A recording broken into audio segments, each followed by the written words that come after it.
பணம் இருந்தால் என்ன வேணா பண்ண முடியும்னு தெரியும். ஆனால் ஒரு 4 அப்பாவிங்களோட உயிரை கொலை பண்ண ஒரு பையன் ஜஸ்ட் ஒன்றுமே இல்லாத ஒரு லைசன்ஸ் இல்லாத கேஸ் மாதிரி வெளியே வந்தது தெரிஞ்சா நீங்கள் ஷாக் ஆயிடுவீங்க. என்னோட பேர் விக்னேஷ். நீங்கள் பார்த்துருக்கு மிஸ்ட்ரி சேனல். மறக்காம சேனலை சப்ஸ்கிரைப் பண்ணிடுங்க. இந்த ஒரு கேஸில் பயங்கரமான ட்விஸ்ட் காத்திருக்கு. வீடியோவை ஸ்கிப் பண்ணாமல் பாருங்க. டெக்சாஸில் இருக்கிற பர்லெசன் என்ற ஒரு சிட்டியில இருந்து ஒரு நார்மல் ஒரு ஸ்கூல் படிக்கிற பையன் என்ன பண்ணுறான்னா லீவ் டேஸில் அவங்க வீட்டுக்கு போயிருக்கான். ஆக்சுவலாக அவன் ஸ்கூல் படிக்கிறது ஹாஸ்டலில் தங்கி படிச்சுட்டு இருக்கான். இந்த மாதிரி வீட்டுக்கு போகும்போது அவங்க அப்பாவோட கார் எடுத்துன்னு டிரைவ் பண்ணிட்டு போயிட்டு இருக்கான்.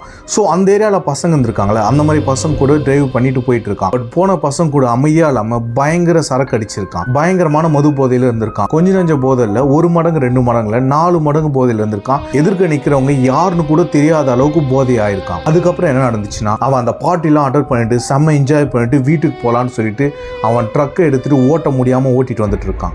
அப்பதான் யாருமே எதிர்பார்க்காத இந்த ஒரு விஷயம் நடக்குது. ராத்திரி 11 மணி இருக்கும். ஒரு நார்மல் ரோட்ல 5 பேர் மக்களுக்காக டொனேஷன் கேட்டுட்டு இருக்கும்போது திடீர்னு ஒரு பயங்கரமான சவுண்ட். என்னடான்னு கேட்டா இந்த பையன் அவனோட ட்ரக்ல 5 பேரை ஏத்தி கொலை பண்ணிடுறான். இந்த ஒரு விஷயம் கேட்டு அங்க இருந்து எல்லாருமே பயங்கர ஷாக் ஆயிடுறாங்க. அந்த பையனை பிடிச்சி விசாரிக்கும் போது பயங்கர ட்ரங்கன் டிரைவ் வந்ததால போலீஸ் கிட்ட ஒப்படைச்சிடறாங்க. எல்லாருமே எதிர்பார்த்தது என்னன்னா இந்த பையனுக்கு குறைஞ்சது மரண தண்டனையாவது கிடைக்கும்னு சொல்லிட்டு. ஏன்னா 5 பேரை கொலை பண்ணியிருக்கான். அது மட்டும் இல்லாம இவங்க அப்பா அம்மா கேர்லெஸ்ஸா இருந்ததால அவங்களுக்குமே தண்டனை கிடைக்கும் தான் நம்ம எல்லாருமே நினைச்சிருக்கோம். ஆனா இந்த கேஸ்ல நடந்ததே வேற. என்ன ஆச்சுன்னா, கோர்ட்டில் பயங்கரமா பணம் செலவு பண்ணி இந்த பையனை நிரபராதின்னு நிரூபிச்சிருக்காங்க.